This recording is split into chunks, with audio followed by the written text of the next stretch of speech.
नमस्कार दोस्तों, आप देख रहे हैं हमारा चैनल लेन देन न्यूज़ और मैं हूं आपका दोस्त दिनेश महेश्वरी। दोस्तों, जैसा कि आपको पता है, पिछले दिनों केंद्र सरकार ने गेहूं के निर्यात पर प्रतिबंध लगा दिया था और उसके बाद से बाज़ार में गेहूं के भाव भी नीचे आने शुरू हो गए। पर उससे परेशानी व्यापारियों की और किसानों की दोनों को बढ़ गई। किसानों की उम्मीद थी कि भाई गेहूँ 2300, 2400, 2500 तक जाएगा, लेकिन हुआ नहीं और व्यापारियों का माल पोर्ट पे पहुंच करके बीच में अटक गया। तो इस बारे में जानकारी देने के लिए आज हमारे साथ है Kota grain and seeds merchant association के अध्यक्ष अविनाश जी राठी।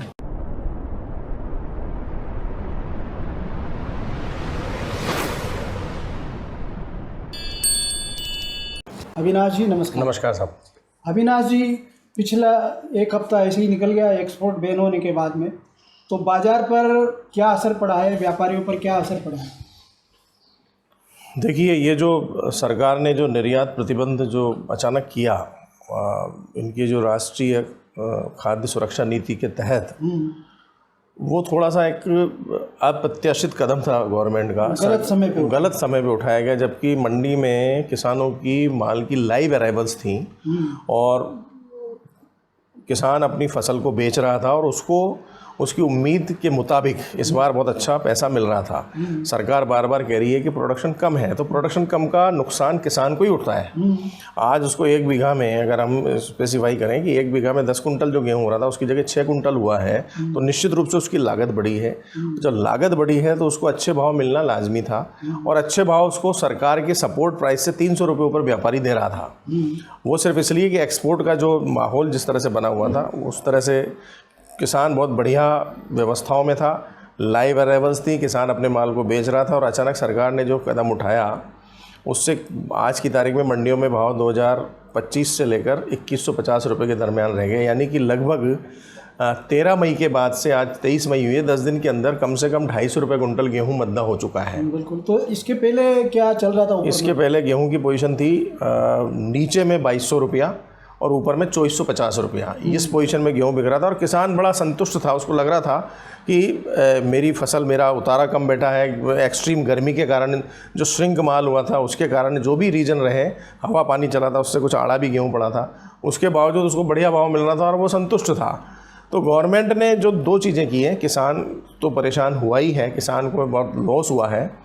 उसके अलावा गवर्नमेंट जिस ऑब्जेक्ट से ये काम किया था, गवर्नमेंट की सरकारी ख़रीद में कोई बढ़ोतरी नहीं हुई। सरकार लगभग बहुत माइन्यूटली जी उन्होंने दिन भी बढ़ाए हैं, पर उसके बावजूद भी भाव वो के वही हैं और किसान ने माल नहीं तोला है, ओपन ऑक्शन में जा रहा है। मेरा ये मानना है कि व्यापारियों को भी जो लॉस हुआ है और एक जो क्रेडिबिलिटी जो इंडिया की पूरे विश्व के सामने थी, व्यापारियों का जो फेथ गवर्नमेंट के ऊपर था, वो सारा का सारा फेथ कहीं ना कहीं डिस्टर्ब हुआ है, डैमेज हुआ है। पहली बार ऐसा लग रहा है कि सरकार के विभिन्न मंत्रालयों का, विभिन्न जो भी संगठन है वहाँ पे, जो ग्रुप हैं या जो भी मंत्रालय हैं, उनका आपस का कोऑर्डिनेशन नहीं था, समन्वय नहीं था। उसके कारण ये सारी चीज़ हुई है। प्रधानमंत्री जी बर्लिन में बोलते हैं कि हम पूरे विश्व को गेहूँ खिलाएंगे। यहाँ पर मध्य प्रदेश सरकार रैक्स अवेलेबिलिटी के लिए रेलवे को लिखती है। निर्यात अगर कोई करता है तो मंडी टैक्स की छूट देती है। राजस्थान सरकार भी लगभग इसी तरह की बात कर रही थी। जब ये सारी बातें चल रही थी और अचानक ही जो है चरम पे थी, और आप ये मान के चलें कि 20 लाख टन माल आज भी पोर्ट पे है, 10 लाख टन माल ऑन द वे है पूरे देश का। तो ये वेस्टेज ऑफ मनी है। आज इतना डीजल जो जला, आज इतना ट्रांसपोर्टेशन लगा, गेहूं के कारण बाकी दूसरी चीज़ों का एक्सपोर्ट नहीं हो पाया, पूरे के पूरे पोर्ट ऑक्यूपाइड हो गए। तो इन सारी चीज़ों को देखेंगे तो उसके नुकसान का आकलन हम करेंगे तो बहुत लंबा चौड़ा वो बैठने वाला है। तो गवर्नमेंट का ये स्टेप अप्रत्याशित जो रहा, वो बिल्कुल हम उसका मतलब तलखी से मैं कहता हूँ कि ये गलत हुआ है, गलत समय पे लिया हुआ निर्णय था। गवर्नमेंट को इस पर पुनर्विचार करना चाहिए। मैं मानता हूँ आने वाले समय में मानसून बढ़िया रहेगा। चूँकि किसान को 2300-2400 रुपये का भाव मिला है गेहूं का, तो वो गेहूं की बुआई बहुत अच्छे से करेगा। और अगर सब कुछ सामान्य रहा जैसा कि उम्मीद है, इस बार सवाया फसल होने वाली है, तो गवर्नमेंट के पास ऐसी कोई कमी नहीं है। पिछली बार भी 72 लाख टन का एक्सपोर्ट हुआ था, अभी तक कुल 22 lakh tonne, 20 lakh tonne, 25 lakh tonne का एक्सपोर्ट हुआ है। आधा भी नहीं हुआ, ज़्यादा भी नहीं हुआ। 100-150 टन अगर एक्सपोर्ट होता है, 100-150 लाख टन, तो निश्चित रूप से उसकी देश की खाद्य नीति पर कोई फ़र्क पड़ने वाला नहीं है। माल पर्याप्त मात्रा में हमारे पास है। दूसरे जिन्स हैं, ज्वार, बाजरा, मक्का भी सब ऊंचा बिक रहा है।